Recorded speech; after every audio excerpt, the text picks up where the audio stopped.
Our vice chair is on Zoom, so he'll be on the speaker, and he prefers that we have a live person chair the meeting, so that's subbing to chair.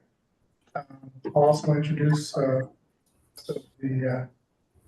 board. To my left is Greg Bennett, member, and to his left is Jared Eigerman, associate member. Together, the three of us plus Ken on the phone will make up the four-member board.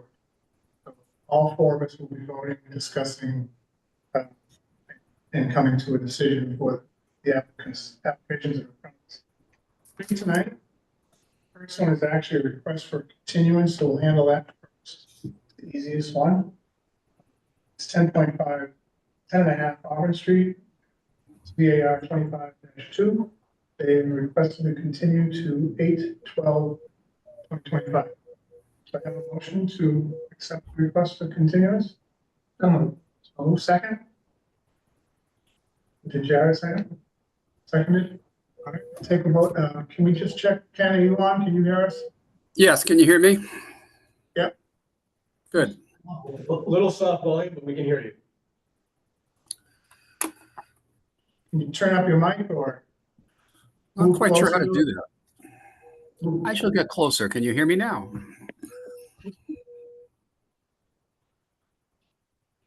I know. How about now? Can you hear me? Yeah, that's better. Okay. All right, so we're going to vote on a continuance for 10.5 Auburn. Okay, you heard that? Yes, I did, and I'm fine with it. Okay, so we'll take a vote. Greg? Yes. Yeah. Yes. Ken, you're voting yes? Yes. And Mr. Shagnon votes yes, so that carries. We will continue that until 12th of August, 2025. The next one is 20 Erie Avenue, ZNC 25-11. This is a continuance, and since this is a continuance, we won't go through how we're going to handle the meeting because all the people are already engaged. The applicant's here and wants to step forward. Okay. Give him a minute. Oh, were some of the board members remote today? One of them's.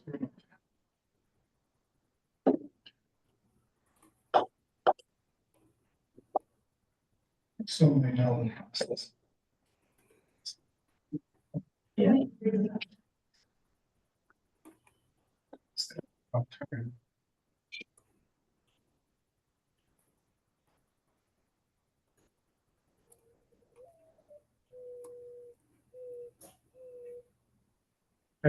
Good evening, and I apologize, hadn't heard the meeting called to order, so. Okay. And Mr. Champetti, here this evening, I appears. He's not, and I'm used to his lengthy Yeah. colloquy that eats up a few minutes, so I apologize for lingering in the hall there. yeah, I'm a little briefer, my apologies. Very good. But you can go ahead and start. This is a continuance from. It is a continued public hearing, and thank you, gentlemen. Chris Thornton, I represent Drayton Tola and Brianna Lena, the applicants in this case. The applicants are here. This is the third public hearing to present our application to redevelop the site at 20 Erie Avenue. It's an existing non-conforming site because it has a 5,400 square foot lot with a structure on it that's a little too close to the front street and sidelines. We're asking to reconstruct with a vertical improvement on the same exact footprint with very, very de minimis changes from the existing footprint. We submitted some revised plans from the last time we were at the meeting. And what we heard at the last meeting is that there was, obviously a continued concern about the massing, which we took to mean just the general size of the building, trying to find ways to bring down the roof line to just take up a little less space. And we did ask our engineer to put some good thought into it. And I think we've come back with something that I think the board may find more appealing to what we're trying to do here. What we are showing on our current plan is a reduced living area of about 7.5%. So that the total living area on this house is going to be around 2,100 square feet. And we're able to do that. And in doing so, we accomplished a few different things. If you can see at the plan that we're showing right here, The one first obvious point I want to point out is the center gable, which is over the front entrance. That roof line came down by around 11 inches, whereas the gable had previously met the intersecting gable. We're coming down quite a bit, and in doing so, we actually brought in a corner by about 2 feet. It's a little bit difficult to notice, but if you look at the right corner, it's notched by about 2 feet, and that's to accommodate the lower roof line. And in reducing that roof line, we actually reduced some of the massing of the windows. They're a little more in scale with the structure. Additionally, to the left of that, to the left of the door, you notice that we brought down the cornice for the stairwell lighting, or the 2 windows that serve the stairwell. Previously, the cornice had broken above the roof line, and we managed to bring that down a little bit. In doing so, we think we kind of took away from some of the, again, the massing. But the most substantial change that we're able to make here is over the garage.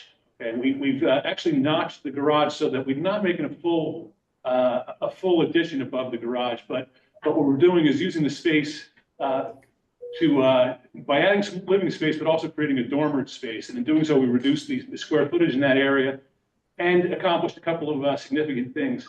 What you notice is that the roof line actually came down by 2 feet over the garage, which I think is a substantial change in what we've previously been showing you.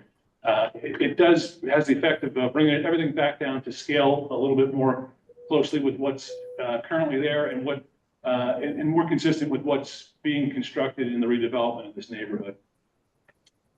All right. And we also wouldn't mind slide, if you wouldn't mind going to it's the 4th slide, what I provided you. And what we're showing you here is the change in the exterior, pardon me, the left side elevation. And what we're doing, whereas previously we had a window that was pretty much at a chair rail height. Okay, that led the neighbor to comment that they thought that created a little bit of a privacy issue between their lot line. So what you see in the revised proposal is the window actually comes up so that you're no longer looking out at a chair rail, but you're more looking at it's more of an eye level. So you kind of think it does add to some of the privacy to that side. There was a comment at the prior meeting if we can do something about the window over the gable. However, because that serves a bedroom, we do need that second means of egress for fire safety reasons. So we did not make any changes to the window on that side. Okay, so on the basis of the changes that we're making, we're asking that the board consider these changes as not substantially more detrimental to the existing nonconformity and therefore vote the approval on this. All right, thank you. With that, we'll open it up to public hearing aspect. If anyone wants to come up and speak, they can. Just give us your name and address.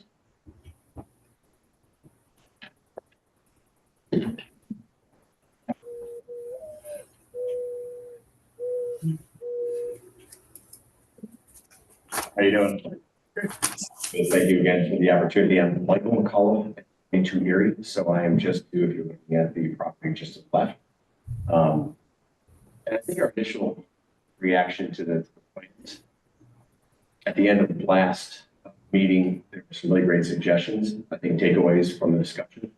One of them being that the house is still significantly bigger than the original structure. So where they previously had an 11-foot roof line, we're now still at 25. And although they did make some very, very minor changes to the side of the master bedroom, which is side, it's very minimal and doesn't really change the equation much, which is a little frustrating. It's here and talking to neighbors feels like a waste of time and all very busy. So it's a little frustrating in that regard. At the end of last meeting, there was a suggestion made that we would probably be able to get behind something that didn't have a room over the garage. Our backyard privacy and privacy in general in our lot is very much impacted by this house and could impact the value of our house as well. So putting a large bedroom over the garage is something we're just not agreeable to. So we're hoping that maybe we could have seen something that didn't have anything over the garage.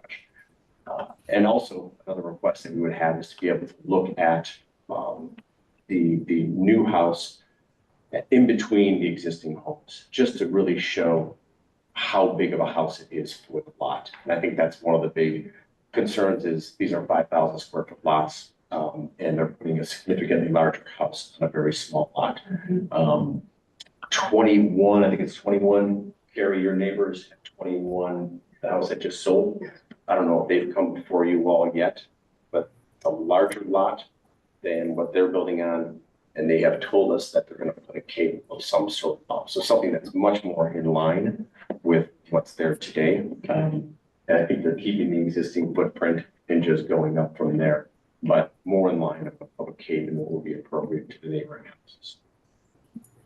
So I think that is so again, requests, we'd like to see something without a bedroom over the garage and something that's more in line in terms of height with the two houses next to it. And then we'd like to see a frontal view or a sketch of some sort that shows the new house next to the existing houses. They've showed some views in the past, but they're from down the street, I think meant to make the new house look more in line with the existing homes. That is not the case. All right, that's it. Anybody else want to go? Thank you. Yeah, thank you so much. Anyone else like to get up and speak? My name is Terrence Kelly, 16 area, registered rifle. I kind of agree with Mike. It is going to be ruining his property. Staring right down into his backyard, into his bedroom. I don't have a problem with that on my side, even though it'll do the same to me. It's looking into an addition on my kitchen, and it's looking into the addition of my. It's not a private space. You can't see into my backyard. But I still agree that that bedroom probably shouldn't be there. I don't think that it's necessary. I don't think that it's going to fit the neighborhood. I'd like to see it more in line with mine. Because anything that's ours over the two of our houses. I'm at the age right now that I'm going to try to sell. I need to add another 6 feet on top of my house to make it so it's worth the money that it should be worth because of the house next. I do agree with Mike. I honestly think that his privacy is something that should be taken into consideration. All right, thank you.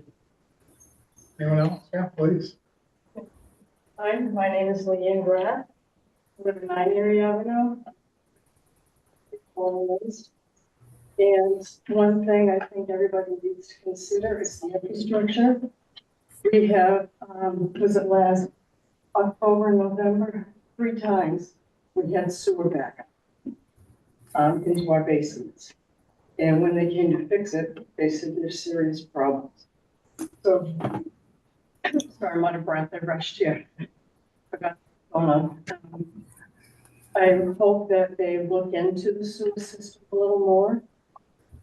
Also, after 20 Erie Avenue is going to be worked on, 21 Erie Avenue is about to be ripped down. So that's going to be a total of 5 houses at the top of the street on our tiny little street.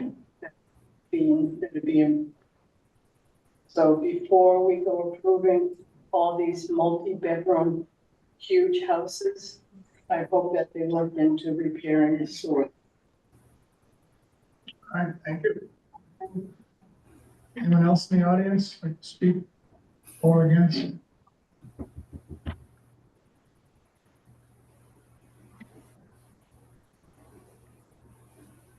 Good evening, Kerry Lambert, I'm at 19 Erie Avenue. And I would like to reiterate all of these concerns, that they've come back after the last meeting with very minimal changes, as well as I would also like to reiterate the sewage and drainage issues that currently exist on Erie Avenue. I know that's not the ZBA's purview, but it is a concern for folks who have lived there. I've been there since 1995, and I'm sorry, 1997. And the neighborhood has changed significantly since then. What had been essentially a neighborhood of capes and ranches is now becoming a neighborhood of, I'm sure you've heard the term before, but McMansions. and it's just build, build, build to get as much money as we can. And the two lots that are going to be built on now are significantly smaller than most of the lots on that street. And I have spoken to the developer for the other side of me, who seems like it's going to be much more in line as to what much more in line with what the neighborhood currently has. And I just want to say that the house that's being proposed, 420 Erie Avenue, is grossly too much for that lot. Thank you. All right, thank you. Anyone else in the audience? Look online, see if we got anyone raised hand. If anyone is online and would like to speak, please raise your hand. Apparently not. All right, with that, we'll close the public hearing and go to questions from the board. Ken, I'll start with you since you're online. It'd be easier for you to, if you have any questions. Yeah, can you hear me clearly? You can, yes. Okay, I'd like to just make sure I understand the changes in this plan. If you could go to the first floor plan, which is now showing 915 square feet. I think it's a couple pages down.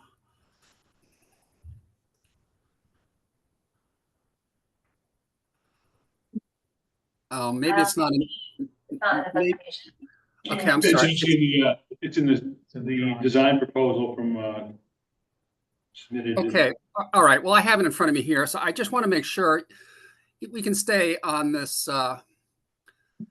this page here. The front right corner, it comes right out to the corner. And if you go, that's the prior proposal. If you go to the current proposal, if you now flip to the current proposal, you've kind of chopped that corner out. And there's only a 5 square foot difference on the first floor. Is that, as I look at these two plans, that's basically all that's changed on the first floor? If that's the reason it went down by 5 square feet, because you've chopped out that corner. You've gone from all the way to the corner to a chopped out corner on the right-hand side. Is that correct? The intention there was not necessarily to reduce the square footage on the first floor. It was to lower the roof line. And we accomplished that by bringing that corner in. And as a result, we were able to lower the center gable. Okay. I had a question about the second floor, but without the drawing, it's hard to ask. So I'll go to a different question, which is this drawing here shows that the first floor height, if you go all the way over to the left, it's 10.5 feet from the first floor to the second floor. And it doesn't show it on the right-hand side, but some of your other drawings do. It would appear to me that your ceiling, your floor heights haven't changed from the very first plan. They all show 10.5 feet from the first floor subfloor to the second floor subfloor. And then they're also consistent on the second floor. They show 8 feet, 11.5 inches from the first floor subfloor to the ceiling joist. The fact that all three of these plans have exactly the same heights to the rooms, and those are tall heights. I mean, correct me if I'm wrong, but 10 feet 6. I mean, most houses. So I think are that's the space between the floors. That's not the height of the ceiling. Now, the changes we made did dramatically bring down the roof line height. I mean, we've demonstrated that we're down from what was an average of 28.5 to below 25.5 on the main body of the property, and we're below 23.5 above the garage. So we have come down by over 4 feet in the total height of this building. I understand that. What I'm asking is, it does not appear to me, comparing these three plans, that the height of any of the interior ceilings has gone down. I mean, these are tall floors. I mean, there's a reason you have such tall windows on the first floor. These are very tall floors. And I just want to make sure I'm reading your plans correctly. They all say 10 feet 6 inches between the first floor subfloor and the second floor subfloor from all three of your plans. So to me, these are tall stories. They appear to me to be tall stories. I know you flattened the roof somewhat, but am I reading the plans correctly? Are the floor heights the same in all three of these proposals? I have to apologize. The elevations were set by the engineer on this, and I have to defer to their markings on it to determine what they're stating, but they're 9-foot ceilings are what's intended on the interior space. Okay, so the 10-foot 6.5, that That includes, accounts for, again, the floor joist and the ceiling. right, I get it. So you have a 1.5 foot floor joist and ceiling. I guess I'm just surprised that in 3 plans here where everyone's saying make it smaller, the basic room sizes, none of them have changed as far as the heights. I just want to make sure I understand that correctly. You know, we have kept this within the zoning matrix, and we are within the limits that we're entitled to ask for here. We're trying to build a house that's 2,100 square feet in a neighborhood that we just heard has 4 houses immediately surrounding it that are going through this very same type of transition. Now, I haven't seen the floor plans for 21, but I'm not sure that's necessarily the only determinant as to what might be appropriate for the remaining neighborhood.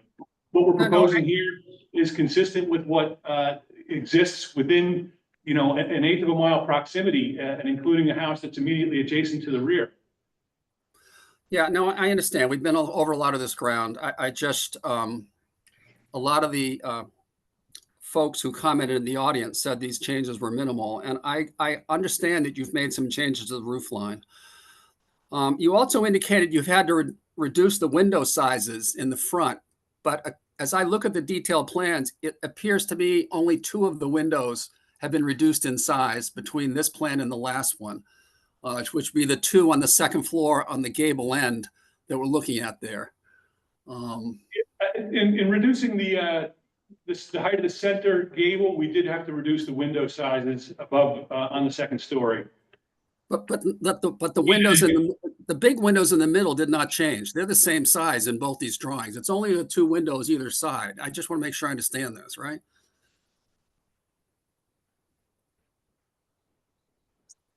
I mean, it's only 2 of the windows in the front have had to reduce in size.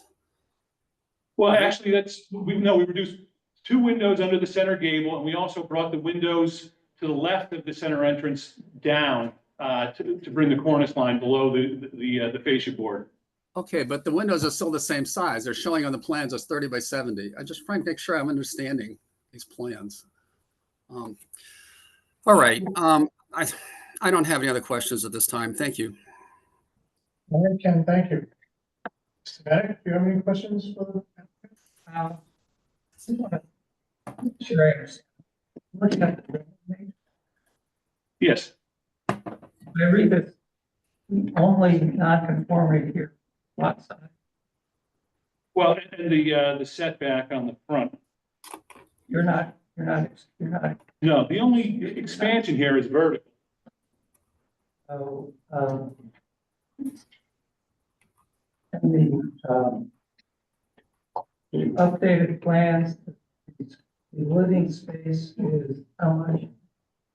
Exactly 2,100 and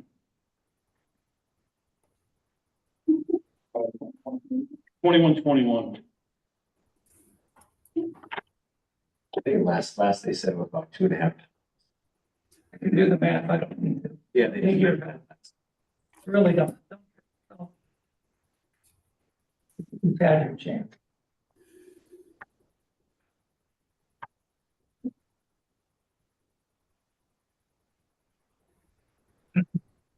I have no other questions. All right, thank you. Mr. Hageman, any questions? No questions, but I'm ready to.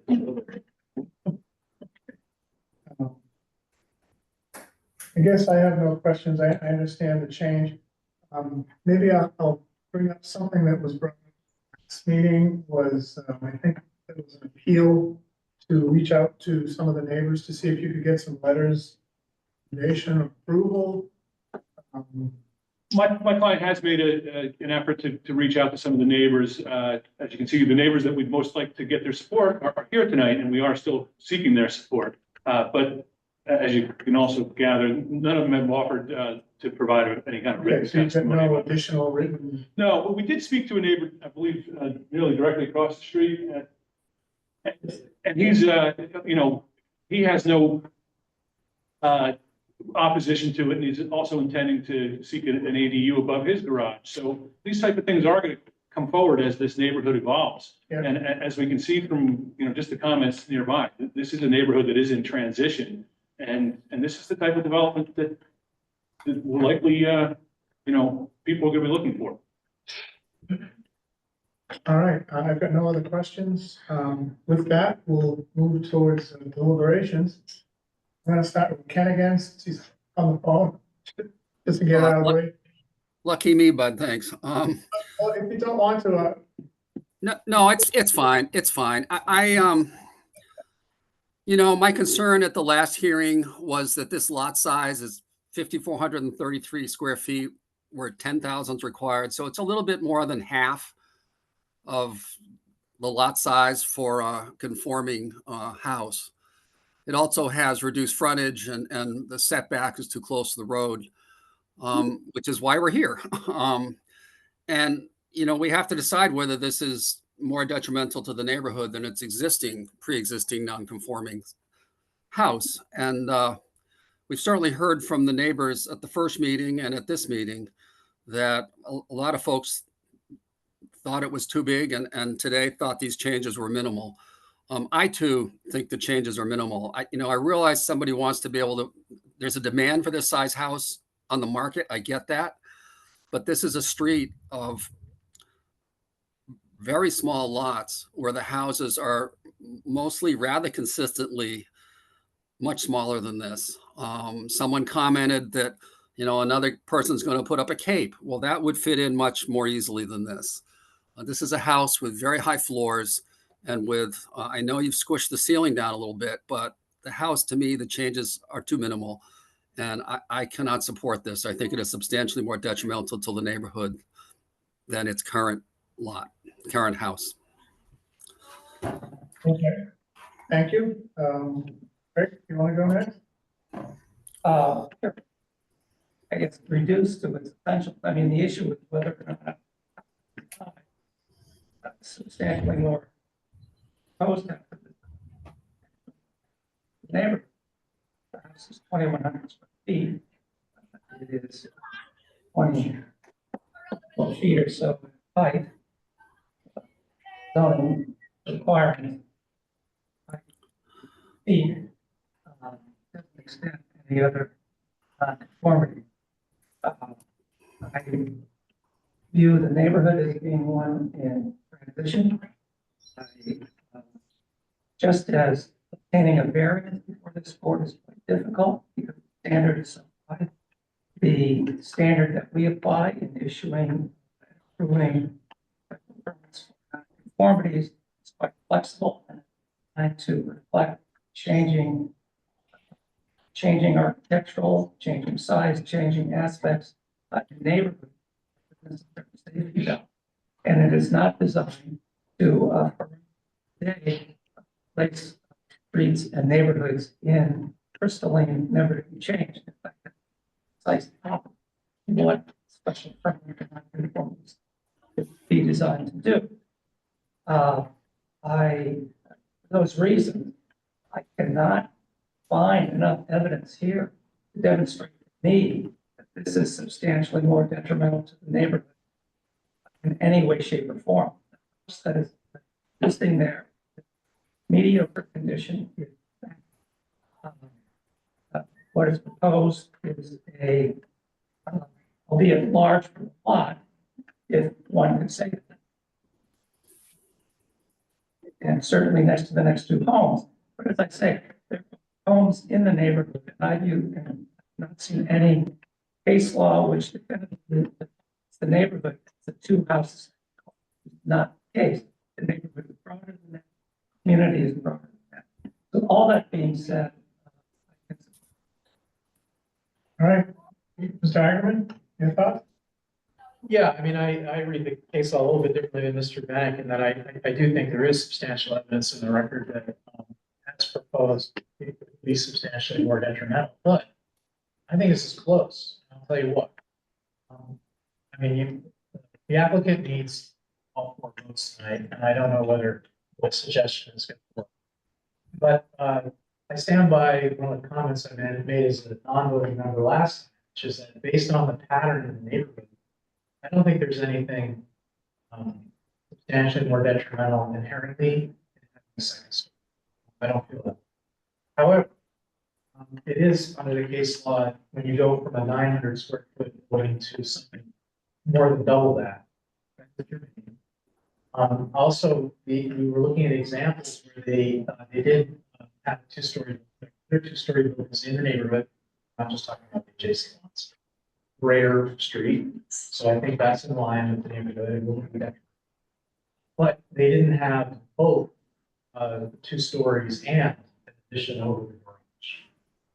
I would be prepared tonight to vote in favor of granting the special permit if the master bedroom and bath are eliminated. It does 2 things. First of all, it makes me comfortable that the overall massing of the building is not sufficient.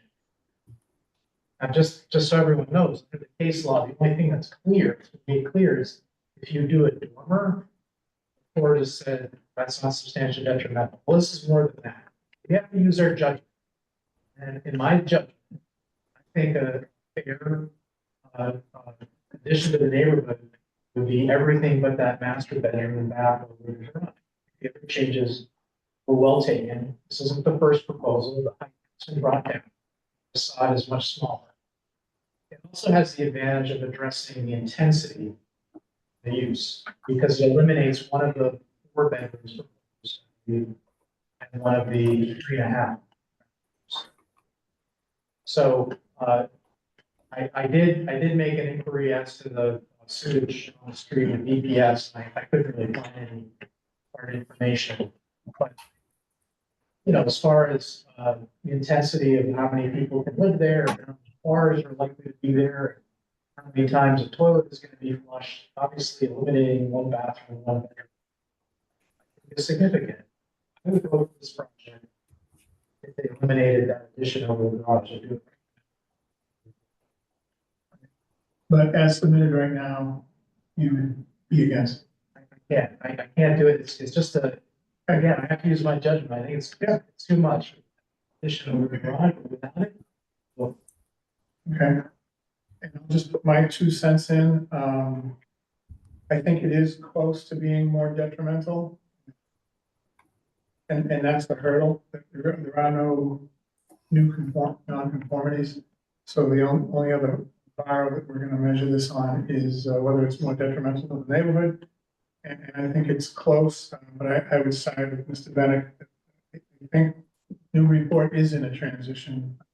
Other than something that we have a hodgepodge of houses, 2 stories, garage overs, L's going out the back. I think it's just part of evolution that people don't live in 900 square foot.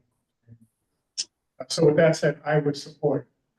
However, as you can tell from discussions, you probably as it's proposed today, you carry 2 out of 4 votes.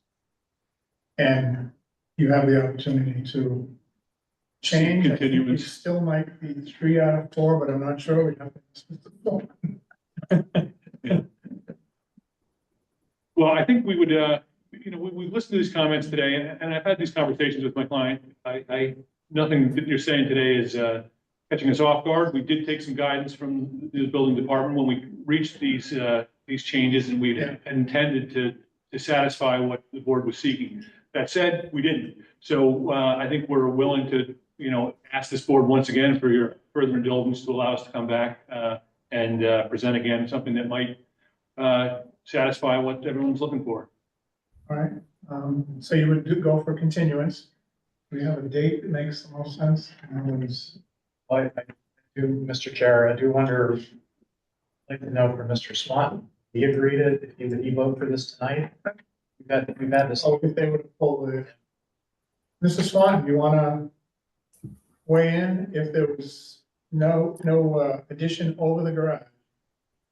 Would you- Yeah, I could support that. That would change my perspective. I mean, it's still large, but there, as you point out, it's an evolving city, but Yeah. I think my comments are closer to what my colleague Jared Eigerman said, and I think if the change was made that he's suggesting to not have the room over the garage, then I too could support this. Do you want to take that and come back? Do you want to? To the extent that I wouldn't mind the opportunity to speak to my client for a moment here. No. Very good. Of Yeah. course. Please. No, please. Yeah. Yeah. Would you want to give us a second call, or are we gonna, Recess. I think I will be with you in 90 seconds, so. Okay. Very good. I will say it's tough to approve a plan. Right. I don't know.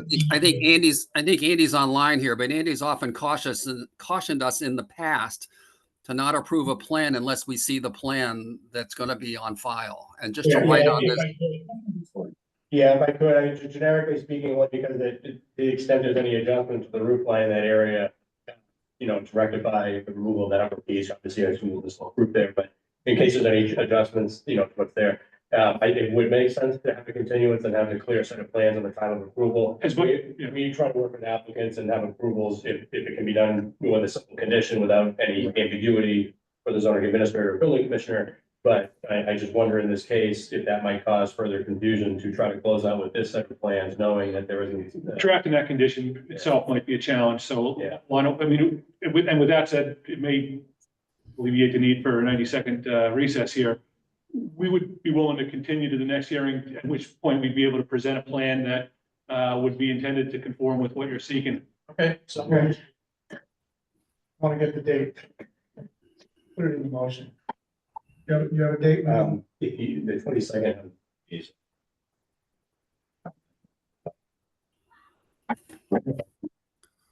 August 12th? Would that be all right if we push to August? Actually, unfortunately, I have a vacation scheduled that week. So the alternative August. is July plus another on that agenda. The intention is to have 10 minutes of your time on that day. Yeah, Ken, I don't know if you want to chime in this, but I know Ron's not with us, but just the question of whether or not we talked about sometimes before. The for instance, is taking the majority of the night, starting first with this at the end of the agenda, there's time, recognize the board. Meetings. First, at the beginning of, not at the end. Yeah, we, of course, the office, we defer to the chair.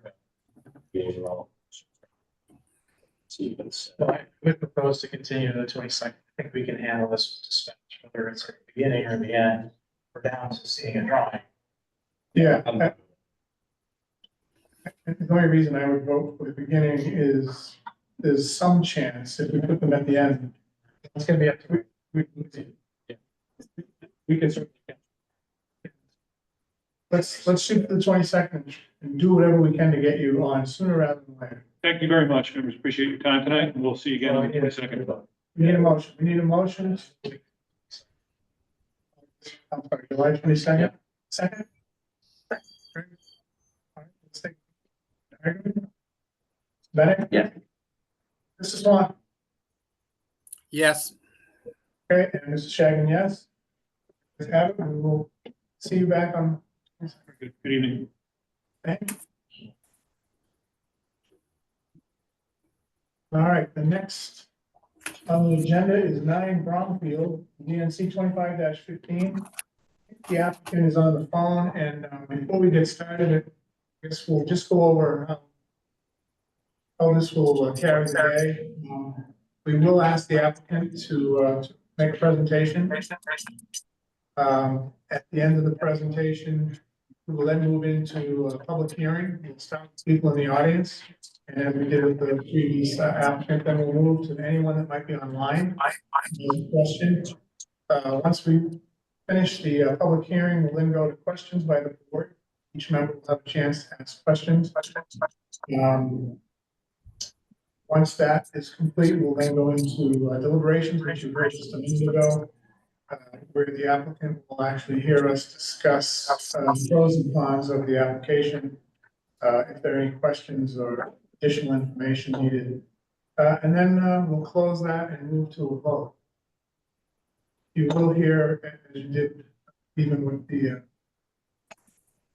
the deferring the previous application, the motion will be made in the affirmative, so we'll be making a motion to approve whether the person making the motion is for or against. We have to make that determination that it's for approval, and then as a board, we can vote yes or no. So that's a brief discussion on how we're gonna take this application. And with that said, I ask the applicant if they're online to begin, and if any parts of this you need some clarification from us, from the planning director, let us know, and we'll try and get through this as you make your application. Go ahead and start. You're on. Yeah. Lydia. Good afternoon. This is Lydia. Can I actually ask someone a favor because I have a new computer, quiets down the other computer that I'm on? And I will raise my hand.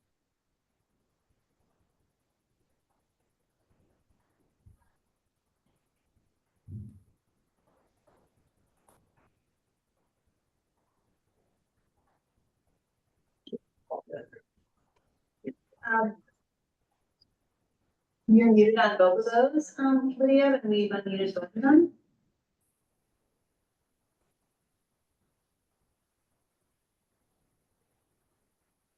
Can you hear me now? Yeah.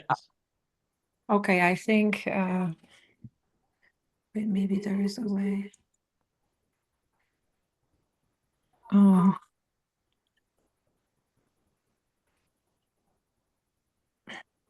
I hear feedback. If you're running two devices, I would recommend just shutting a speaker off on one of them.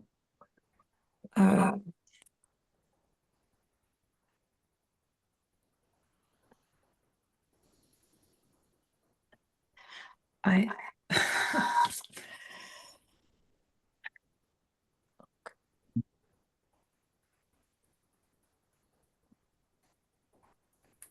Hey, can you tell us what devices you're running? Is it two computers or? I think it's. I'm just gonna log off from the other one. I was on two I was on the computer on the phone, and basically because I'm using one account. Can you hear me? Yes. Yeah, if you could use this one, that'd Yes, be awesome. because I'm using one account, it didn't I guess it didn't want me to unmute the other one, so because it was muting or unmuting both computer and the phone, so that's the only thing. Okay, well, I know the project, so I can still speak. So again, my name is Lydia Szydłowska. I'm representing Ryan Johnson here for the project, and I am also representing Pioneer Design and Construction. We're a design and build firm out of Beverly. And we had been at the historic board already trying to approve the project. Basically, what you're looking at is a site plan right now, and you can see that we're not increasing any footprint. We are basically trying to go up just a little bit to increase the volume on the third floor. So by taking off the existing roof on the third floor and making it a little bit higher, we are providing for the client more room to live in, introducing 2 bedrooms on the second floor and a bathroom and a walk-in closet. If you can go to the next page, maybe I can explain a little bit. So what you see here, and which I already explained, and this is what was approved by the historic board. At first, we had no dormer look. We just had this going all the way up with a fake roof on the front.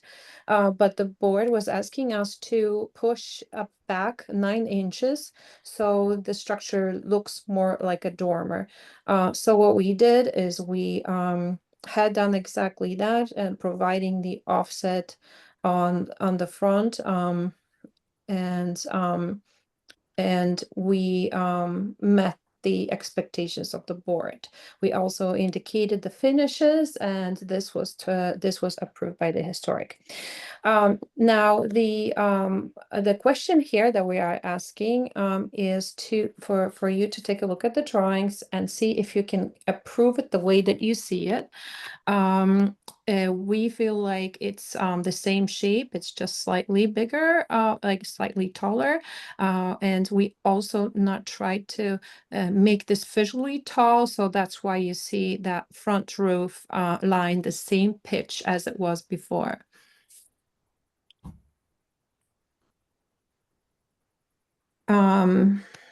I am not sure if you would like me to go over the floor plans or anything else. I'm imagining that you're mostly concerned about the elevations.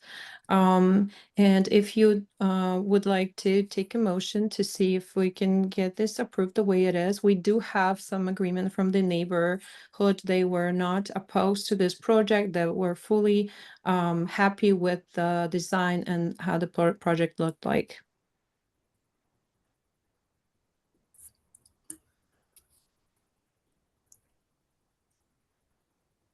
Yeah, I want to go over the floor plans or. It's not necessary to go over the floor plans. We can see the drawing. Do you have anything else you want to add to your presentation? I think this is pretty much a short version. If you have any additional questions, I can answer them with pleasure.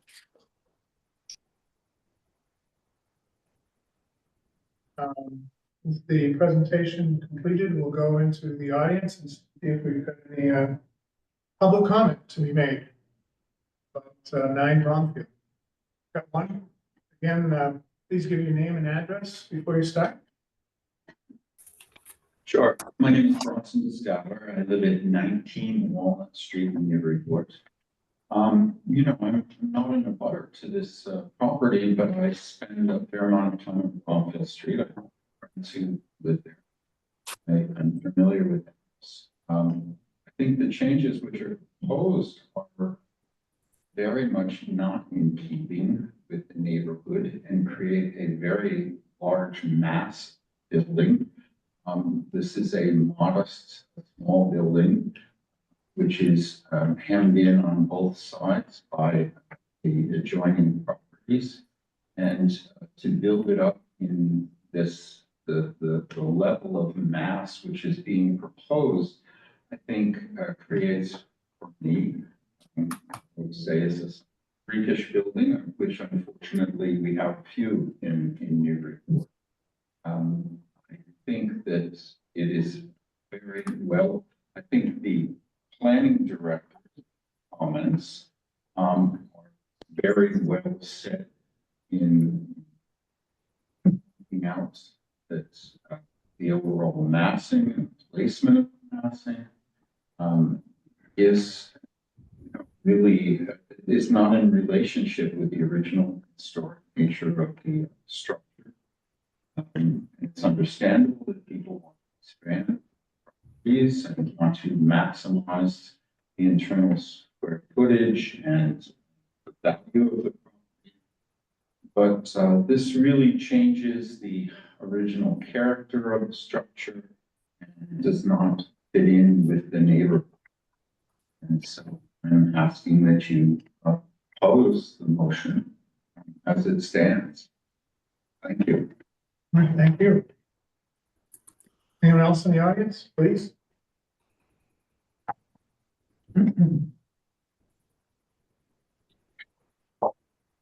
Stephanie Nikitich, 93 High Street. I agree with what Mr. Desat said. I will try not to repeat any of it.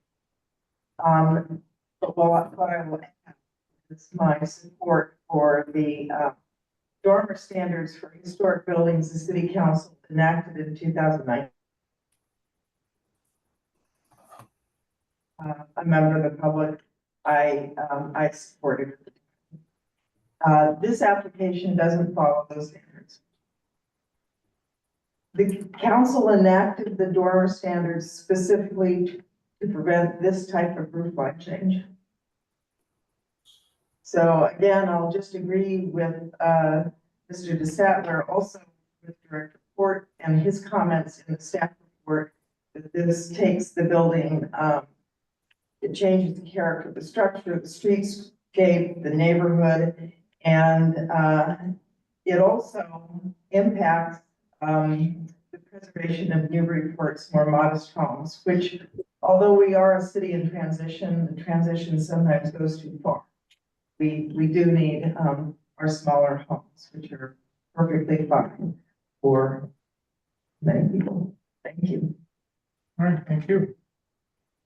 Anyone else in the audience? No? Shall we check online? With raised hands? All right. Kathy? Kathy? the floor is Hi, can you yours. hear me? Yes. Oh, great. Thank you. My name's Kathy O'Neill. I live at 7 Bromfield Street. I live right next door. I share a driveway with Ryan. I also grew up in Newburyport. I've seen this neighborhood change over the past 22 years in this specific section. My own house has been built on over the past 150 years, where its original charm and grandeur is lost behind storefronts and, you know, the poor people that have built over it over the years. Ryan is a great neighbor. It's a tough house. We've seen people move in and out over the years. He is trying to respect Newburyport, but also maximize the space. So, as somebody who is actually going to be directly impacted, I would say I approve where he's going with this and appreciate the roof line. The architect has definitely made an improvement since the first plan, which I appreciate. Yeah, I just think as the person who's going to be directly impacted by any sort of roof line, I would say this is respectful. I can't imagine there being any impact. It's only really on our driveway. And I just wanted to say I fully support him in this project. Thank you. Is Ed the next one? Ed, you have the floor. You can unmute your mic. Hi there. Good evening, everyone. My name's Ed Burnett, 13R Brownfield. I am directly behind Ryan. I think what he is trying to do is very tasteful.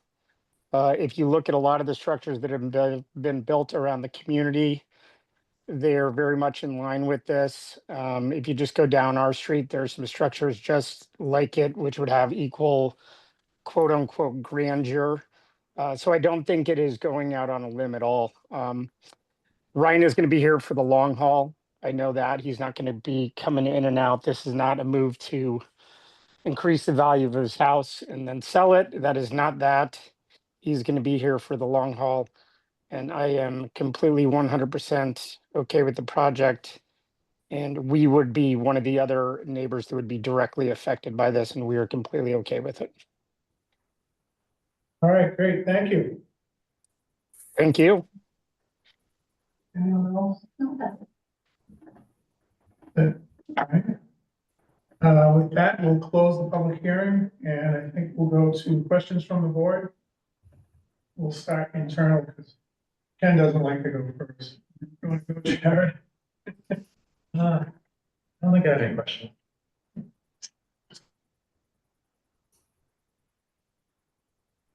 Describe for me how the dimensions of this dormer depart from the dormer standards.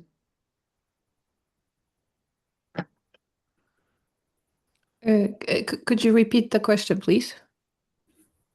Could you describe for me how your proposed dormer deviates from the dimension requirement of the dormer standards? Well, first of all, we did not want this building to look like it has a dormer. We wanted to extend the wall in the front so it looks exactly the same, just 2.5 feet higher. But because the historic board was very much not pleased with that fact that it's the same shape, it's the same form, but it's just a little, it's higher than we scaled it down and we proposed the dormers. As of right now, the distance from the front to the dormer is 9 inches by their suggestion, which we had done exactly what we're asked. And the I believe the requirement that was sent to us, that is to keep it 3'6" from the front wall, which would put that building out of symmetry if we did that. We do have a second version just to show it to you. If I could please, if you could please show that version, you would understand how this would look. And I feel that it wouldn't look so beautiful as it does right now on this previous drawing. I guess maybe my question was inartful.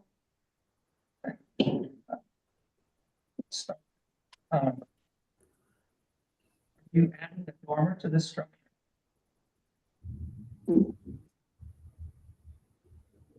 I think we broke up a little bit, so I could not hear the question. I'm sorry. Yeah, let me try again. Are you adding a dormer to this structure that would be governed by the city dormer standard?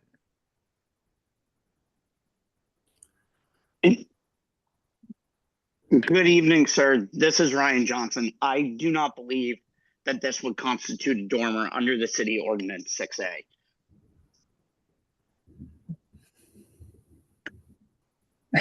May I inquire of our staff here on that interpretation? Yeah, sorry, just to clarify, so the dormer guidelines is in reference to the demolition delay ordinance. So this is a reference point, I think, for the ZPA. It's not directly in the special permit criteria. Looking at the, say, a modification of a non-conforming structure. It's coming from these other regulations where, as was pointed out in some other prior dialogue, the intention was to set a sort of floor to, how large these things can become as shed dormers. They're really sort of meant to be subordinate features on a roof line as opposed to taking up the entire length of it, let's say. So they're not specifically a standard that must be followed. They are a guideline that is expected during that review by the historical commission. It's a little odd to me that the historic commission felt comfortable with that dormer in their response to the set of plans. However, this project also requires a review by the ZBA. And I think it's a similar reference point for this board in looking at those dormer guidelines to help determine what would be an appropriate massing on the roof, what would be an appropriate addition or modification of the structure. So it's not that it's a standard that must be met, but it is a reference point for this board in determining whether or not to grant the relief requested. And certainly there are prior dialogues that this board, the historic commission, others have had in the city about oversized shed style dormers and the idea that they sort of create an entirely new sort of floor massing without necessarily appearing as a supported feature of the roof line.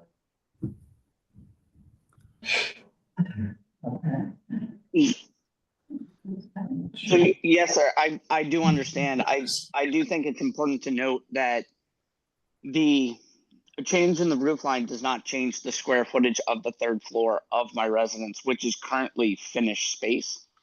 And looking at the dormer provision, it does read that a dormer would not be in line with the other vertical walls, which I'm not sure that this meets that definition, as it is an extension of 3 walls, and the only change to the one linear wall in the front was due to give it a little bit of depth, but wasn't meant to kind of create a non-conforming dormer.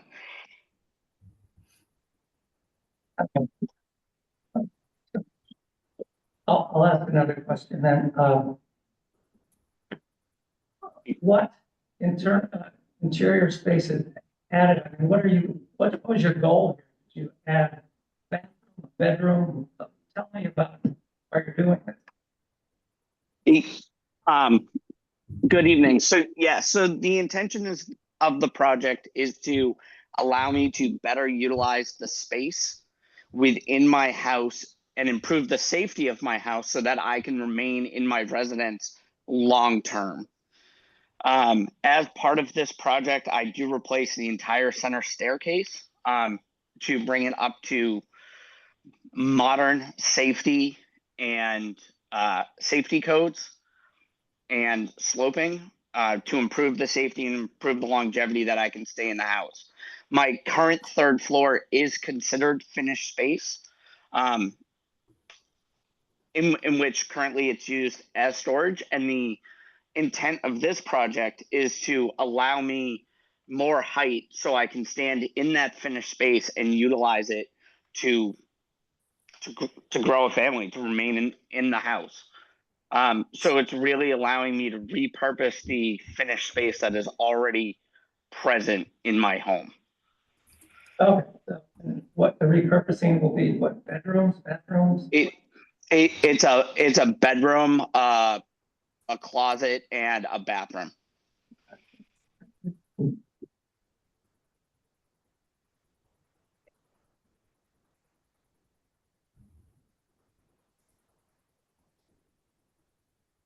Anything else, Mr. Mack? Mr. Swan, do you have any questions for the applicant? Yeah, I'd like to go back to the dormer design guidelines, and I was I don't know if Caitlin, do you happen to have page 4 of the dormer design guidelines that you could put up for a moment? Because I would just like to, if you go to page 4, that's 5, back one, right there. Blow that up around the setbacks, the front wall.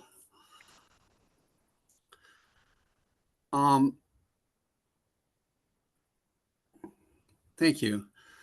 I mean, just trying to understand this. I think, Ryan, you already sort of indicated that the front wall here in the dormer regulation is supposed to be set back 1 foot 6 inches from the building's main wall. And of course, you're right on the edge on both dormers on both sides. And then the front and back is supposed to be set back 3 feet. I believe it says here 3 feet 6 inches under sidewalls. And the second drawing you showed that, but the back is not set back at all. So the setback is off in all 3 areas. And then there's this other thing under sidewalls where it says the city of Cambridge, and I guess the city council in their wisdom adopted this regulation and says the city of Cambridge, but I guess it applies to us now. City of Cambridge allows dormers as of right up to 15 feet in length. Additions that extend beyond 15 feet must be approved by their essentially their ZBA. So, I mean, we've had dormers in the past here. We had one in front of us for that was over on 3436 Prospect Street, and they kind of religiously followed all of these things, and they didn't have a 15. They actually broke their dormer in 2 rather than have 15 feet, and they set it back on all 4 sides. And I guess my question is, when you asked us to basically approve this without doing that, you should indicate why it is that you are unable to follow these regulations. I guess that's my question. Why can't you follow these 4 regulations? I realize you're trying to create more space up there, but is there a way to get your bedroom and your bathroom up there and meet these regulations? Did you consider that? Yes, sir. We took all of these into account. One of the big things that is included in this project is the change of the central staircase throughout the entire home, and pinching in eliminates or damages that ability to update the stairs within the home. It also reduces the square footage that I currently have in my home by doing that, where this is already considered finished space. Additionally, I would ask, I understand the shed dormer verbiage that we have up right now, but it's a question of whether it even constitutes a dormer in itself. based on the guidelines that are part of this ordinance, on page 4, section 6A. Sorry, if I could just, Please. through the chair, I don't think there's any ambiguity here. A question to me as to whether or not this constitutes a dormer. It's just a question here, what's an acceptable dormer? So I think there needs to be discussion or debate per se about whether or not it's, you know, the correct term is dormer. It's just a question of what the size of the scale is. We're gonna call it a dormer. Agreed? I don't have any other questions, and thank you, Ryan. I appreciate your answer. I'm gonna, one other question. You went before the historic commission, and I guess they approved this dormer as you have it drawn? Yes, that's correct. Yes, they did. Okay. Even if it doesn't meet. And the other thing is, and I'll ask Andy, It's not exactly. You get an idea of what boards are, you know, typically approving and not approving, what meets the regulations, and we talk that into the process. So we try to flag things like this when we see them. We did, of course, and, you know, I know the zoning administrator, Jennifer Blanchet, had some exchange. Yeah.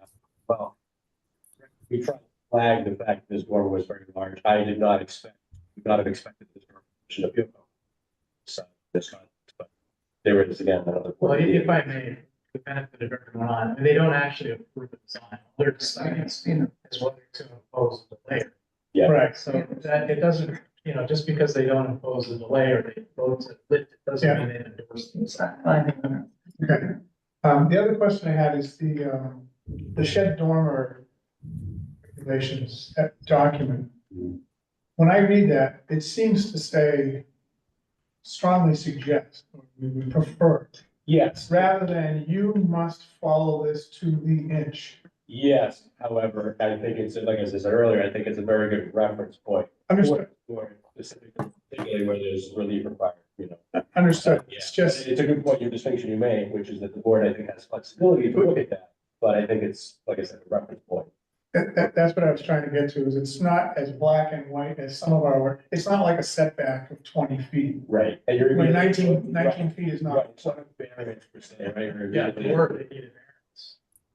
So, because the dormers have come up before where we've had discussions where it's, again, I'll say it's a strong suggestion rather than a fast rule. But we do take that into account. I think Ken made the point, we don't necessarily make a judgment based on it says specific. Use it as guidance. I agree, I would look at it as being your determination, whatever it may be, is informed. All right, so I've got no other questions. I guess if we have no other questions for the applicant, we'll move into deliberations. Who would like to start? I'm first, in really the interest of time. So I think I'll say. So first, you know, I think there's often a misunderstanding.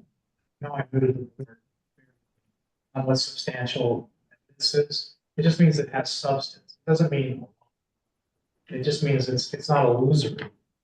That's what the Supreme Court, the Supreme Court said. You can't have illusory. It has to be credible. So, for example, the dormer guidelines, it's not code. They're not, that's substantial evidence. Hey, Jared, it's hard for us that aren't in the room to hear you. Is there some way you could have a microphone? Unfortunately, we can't add anything at this point, Ken, but we can try to talk louder and we can. Can you hear me better now?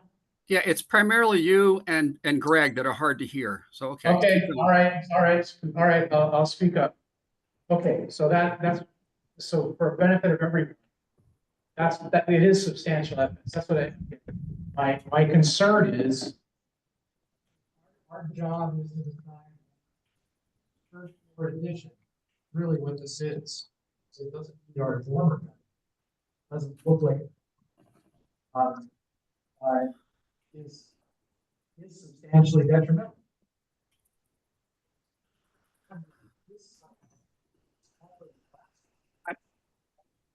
I'm sorry, sir. We can't hear you.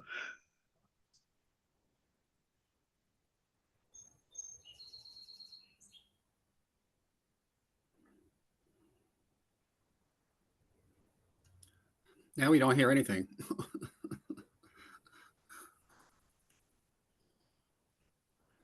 And also, it doesn't matter if he flips it. That's it. So, it's looking at the merits. That's. You know, again, I think the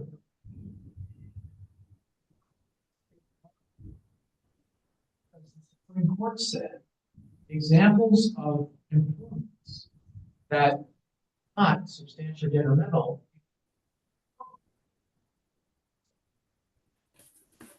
feel warmer. Done. That's the way forward. You know, and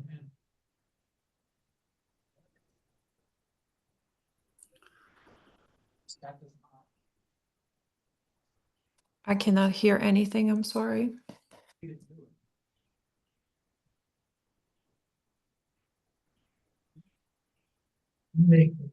Sir, we are unable to hear you on the call. Yeah, there's nothing I can hear. You would not support this application.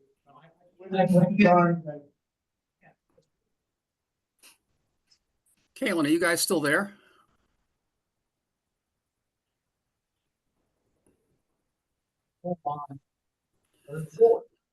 That's detrimental in light of the fact that the lot is.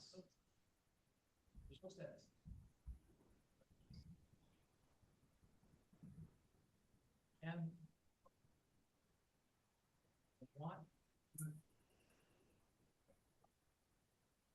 just as the Supreme Court says you should.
Is there any chance that we're going to be hearing?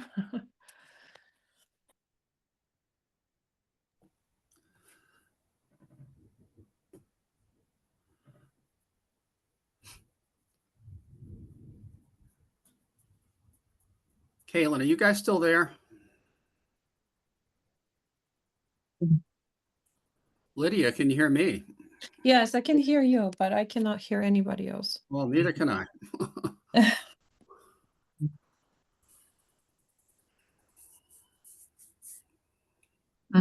It is. Caitlin, you said something?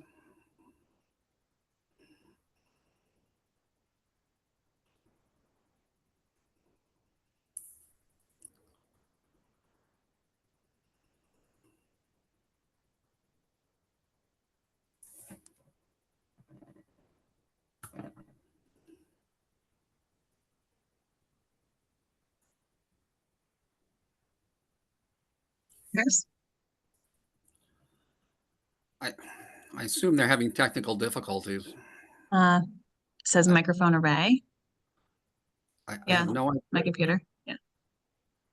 Caitlin, you can hear us? It's not showing up. No, the owl's not showing up now. Oh, so maybe they're reconnecting. It hasn't been disconnected. Can you hear us now? Andy, you're there, but the room's not there anymore, right?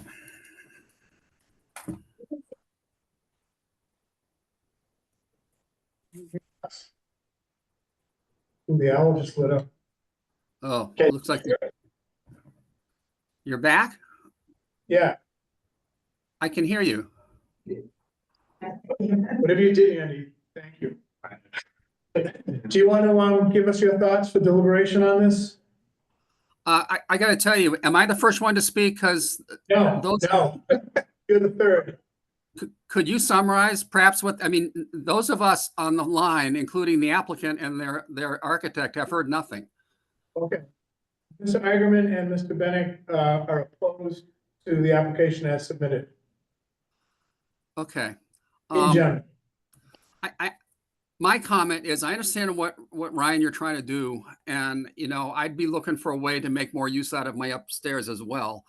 But we have these dormer regulations for a reason. And I have not ever approved one like this. It's not like we're singling you out. And it's, you know, I don't think, in my mind, you know, if your back setback wasn't 3.5 feet or something, or you made some modifications, but to basically have all three walls at the same height as the others, and the back only set back a little, front only set back a little, or even if you go to 3.5 feet, it just doesn't fit a dormer. And I realize you were saying, why don't we forget the dormer? We'll just make a third story. I wouldn't approve that either, because you can't just take any house, a small house in the South End, and grow it up a third story, in my opinion, because you really change the character of the neighborhood by doing that. And that's, I think, why we have dormer regulations. And I think they're a good thing. But I just think you're too far away from them. So I can't support this application as presented. Okay. I'll give my 2 cents. I guess I'd fall the other way. Other than I think the dormer is large and it doesn't fit our dormer standards. I'll put standards in quote. Again, I think the dormer regulation is a strong suggestion. I think the dormer that they have proposed is actually tasteful. I think it does make the building look nice. I hate when they're stepped back too much. They look like, you know, someone added something after a bottle of scotch rather than thinking about it architecturally. And I also feel comfortable with the two abutters approving the application as well. So with that said, I would have approved this. However, I think I stand as the one sole approval vote out of 4, which won't carry the day. So I guess we'll go to the applicant. You have a couple of options. We can go ahead and go to vote. I think if you're reading the room, it won't pass. And then you're restricted, I think it's for 2 years to. You may wish for a continuance to try to kind of plan a little further, just because the voting we checked this evening. Right. What you've submitted thus far. And the other option would be to withdraw without prejudice, and you could probably add some, well, they can't even do a dormer by right. They do 2 dormers by right if they were set back. Yeah. So I guess with that said, we leave it to you. You can tell us what the next step is that you'd like to take. Could we discuss the next tab in the window, sir? There's a second set of plans. There's a second set of plans? Yes, sir. Oh, yeah, sorry, just to clarify, the board had seen, as part of the visuals, they had seen this one, which was the option 2, I think you were referring to. Yeah, we've seen that. Yeah. Yes, sir. This was the option. So I would ask the board if they feel differently after seeing the option, as we worked extensively with the planning department who gave guidance for this option. If I may, just to clarify, I don't want to speak for the zoning administrator who's not here with us this evening. I know she had some dialogue with you as applicant in advance of the hearing, trying to get ahead, I think, of some of the parameters of the dormer guidelines that will be taken into account by the board. That doesn't necessarily mean that the specific changes that you were able to work out here. She might be familiar with your internal layout, but working with that in some way with you. But as we see here, the board has to take into account, you know, their review process here. I think what she was trying to get at, it seems to me, was the one specific corner there where maybe she thought you could more easily massage or work with that. But that does not necessarily mean that that is where the board is going to land, or that that is sufficient on its own. The board here may feel, as we've seen to see, that it needs to go further, whether it's, pull back to the other side, or, breaking the dormers into two separate dormers or something like that. But it was an effort, I think, in the right direction. I think you're right about that. Chair. Please. Yeah, I think it might be helpful, to give some context, because I was on the council when we adopted these guidelines, and what we did is we dragged in some builders too. So they didn't really, they were there to help us figure out what is a real dorm, what is a dormer. So we worked this out painfully with them. They weren't arbitrarily arrived at. And, so I would urge the developer, try to just show us drawings, you try to follow. These drawings don't follow. Well, could I just ask one question, because I'm really confused of what you're asking us to do. Are you trying to say that we should limit this dormer to 15 feet width with 3/6 offset on each side, and then when you approve it? I'm not understanding absolutely what you are asking us to do for you to be able to approve this within the next meeting, perhaps. That's what I'm saying. Meet the guidelines. Show me drawings that, I'm speaking for myself. Show me drawings that meet the guidelines. Don't have them in front of me. And Ken, I assume you're of a like mind. If the dormers met the ordinance guidelines, you would be more likely to support it? Yeah, I would, but they are indeed guidelines. And, if this dormer was pulled back away from the four walls, but maybe it was longer than 15 feet, I might be okay with that. I mean, it's hard to tell I think right now it's like 27 feet long or something. So it's hard to tell when you only see one drawing. And it's hard to promise anything, but I wouldn't have to follow absolutely the letter of each law given the building. I mean, I realize it's a narrow building. And I realize, the neighbors were hoping somebody lives with this building rather than just constant turnover. I get that.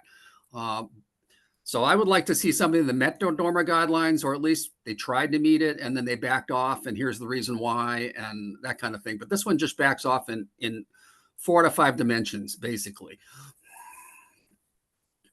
May I just ask? Yeah, please. I'm going to go back to my threshold question. Now that we're looking at this iteration, how does this dormer differ dimensionally from the guideline? Can you answer that for me?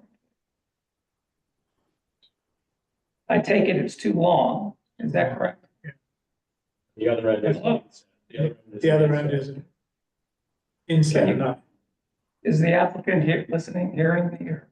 I am. So the question that I would then raise is, if we have a No, 3 foot. please don't interrupt. Just answer my question. Then you can expand. But I really would like to know the answer. I suppose I could deal with it from the plans, but I'd like the applicant to testify to that in some way, shape, or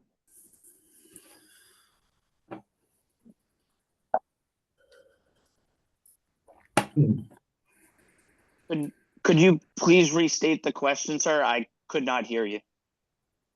I guess I believe Mr. Bennett's question, if you can hear us better now, how dimensionally does this set of drawings not meet the guidelines? So, for example, I believe 3.5 feet from either gable end. There's also the face of the dormer is supposed to be set back a certain distance from the face of the wall below. just so I can understand. It meets the 3.5 feet on one side. Yeah, if I may, part of the reason for that we see this in option 2, I think, is the zoning administrator recognizing that there are these setback requirements from the edge of the roof, line, that I think she was focused with them, recognizing that the street frontage would be the first focus of everybody, I'm sure. That was where the conversation started, but it's Captain Eigenman pointing out here, member Eigenman pointing out, the other side of that dormer is not pulled in the same way, and it doesn't pull in from the edge of the structure as well. And that's the longer way. Okay. How many feet or inches does it? Is it different from the obligation, well, from the guide? It's not a. Hey, Craig, I can answer that. I mean, the back is supposed to be set back. The back is supposed to be set back 3 feet 6, and it's not set back at all. So that's a difference of 3 feet 6. The two sides are supposed to be set in. The two sides are supposed to be set in 1 foot 6 from the side walls of the house, and they're not set in at all. So those two are off by 1 point, 1 foot 6. And the length is off by many feet, 12 feet. 27 instead of 15. Yeah. Right. That's why I say it misses 4 out of 5 criteria, the drawing in front of us. Right. So I would like to note that if this is the case, that we have to follow these guidelines, this project is going to be prohibitive. And the client already spent thousands of dollars for this to work with the historic board and try to please everybody. So is there anything that we could do, perhaps not to go the 1 foot 6 in, because that's really prohibitive? It would definitely be a problem at the staircase, because you would not reach the headroom most likely in there, and the 1 foot 6 would limit the size of the rooms, which is currently making it worse than what the client has currently. Hold on, time out. So on one side, I mean, you could draw that. You could show us why you can't go a foot 6 inches on one side. That's one side. I understand how it could make the room smaller than it is today. How is that possible? But you can show us that. And then also, if you can't do 15 feet, board member Swanton was saying, well, can you do 16 or 17? It's just now you're at 27. Now that was his. Yes, because you won't be able to have a bedroom. You have a 6 foot 8 a requirement, right? If you pull the dormer 3 foot 6 at the corner, when you're actually passing and you're going into your bed, you're going to hit your head. Because we didn't want to go too super high with this building and try to keep it to minimum in terms of the height. Now we have a second problem, that whatever we do with the dormers, we're going to be squeezing in the headroom in those rooms. When you walk up to the 3rd floor now, what's the height of the ceiling? I know it's not. Can you help me here? Can you describe that for me? At the staircase? No, when you're on the 3rd floor in the storage area. It's 7 feet at the peak. And at the lowest point? 18 inches. 15 inches, yeah, I guess it's true.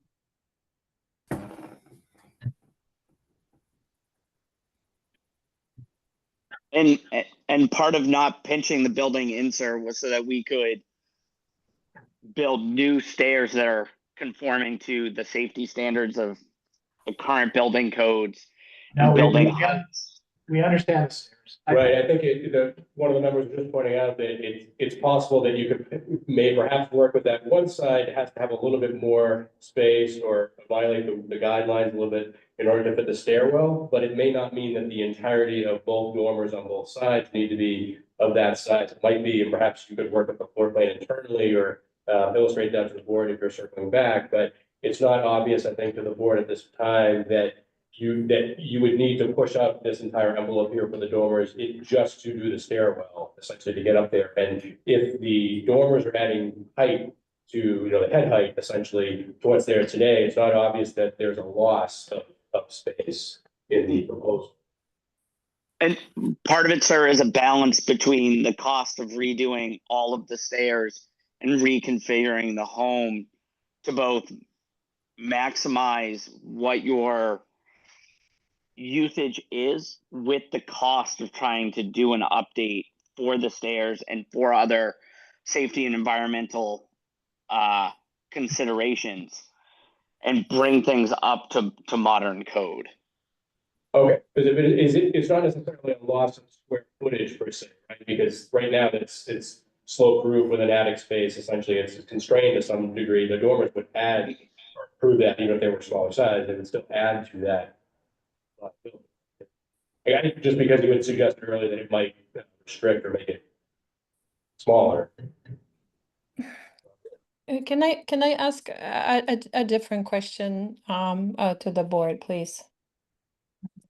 My question is, why wouldn't this be approved with basically not doing a dormer, just having a third floor, just a normal third floor? Why wouldn't you approve it that way? Because we're talking. Because it's a non-compliant building. Under the zoning, to have a house here, you're supposed to have 10,000 square feet on the lot, amongst other things. You only have, what is it, 22.5, 23, I'm sorry, I don't remember. 2,300. So under state law, you absolutely have a right to keep the house, to keep it. But you don't have a right to make it bigger unless we find that it's not substantially more detrimental to the neighborhood. That's what we're wrestling with. And we know that there's a safe harbor because our Supreme Court told us when there's a dormer. If it's just a true dormer, then we don't think it's substantially more detrimental. We think basically taking what has been a peaked storage, a storage space for a long time and squaring it off into a new third floor is substantially more detrimental. That's what we're wrestling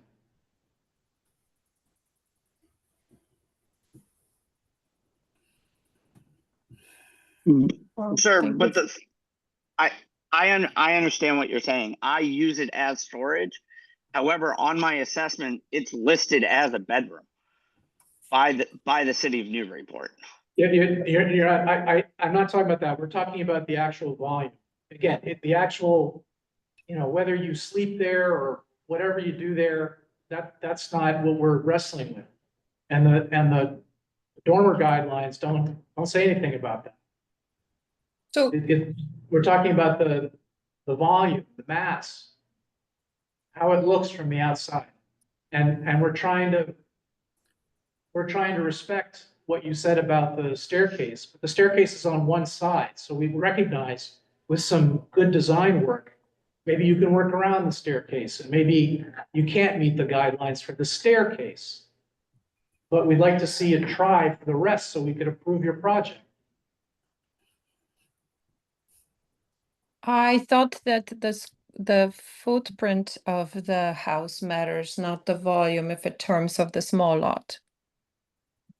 No, that's not at all the case. When a structure is expanding in this way on a lot that's very well non-conforming, much smaller than the zoning requirement, that could be essentially exacerbating the situation for the neighborhood in terms of its density or scale or intensity of development. So that is the reason why the board has to review these non-conformances and decide if it's more detrimental than what's there today. This lot is undersized, and would not be able to be developed as it is today. So you're starting from that grandfathered position for what's there, but expanding it because it's on such a small lot has to have further consideration by this board before it can approve it. Yeah, the case that I've been referring to, so you don't have to guess, it's a 2008 case where they ruled exactly what Andy just said. So it's 450 Massachusetts 357. That's the case. So that's been the law now for what, 17 years. So it's not just the footprint of the building.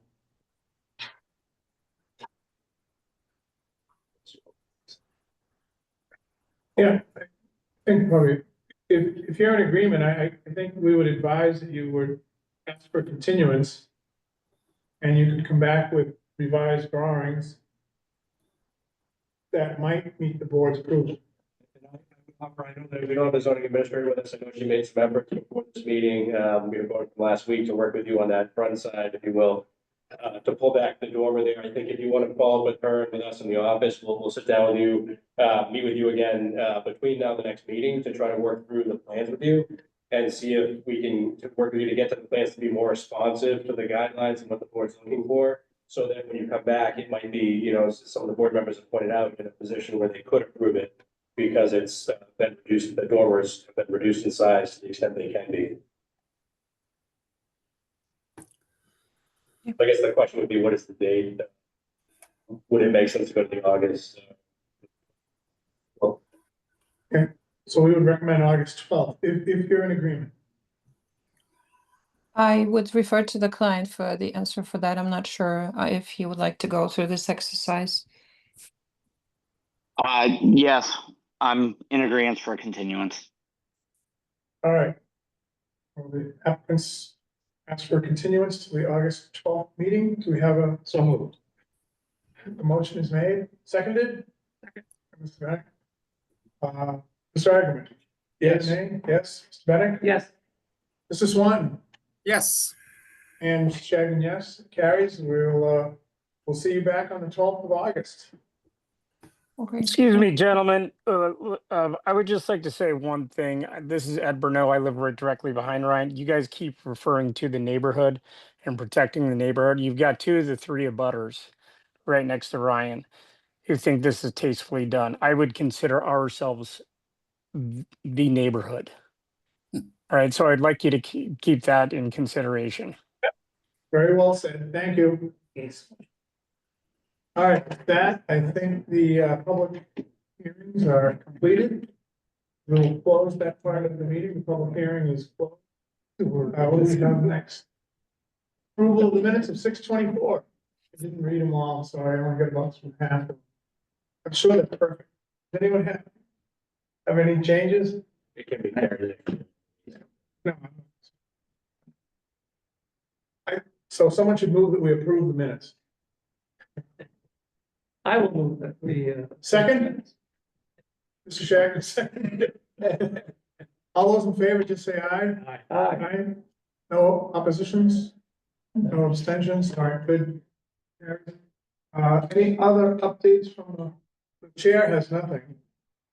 Came empty-handed. No, I just. And I'm allowed to listen to that whole thing again and do the, well, okay. Good. Please do. Well, because I think over time, people are gonna come and go. It helps particularly with this area. Yeah. You might, it's the subject. Yeah.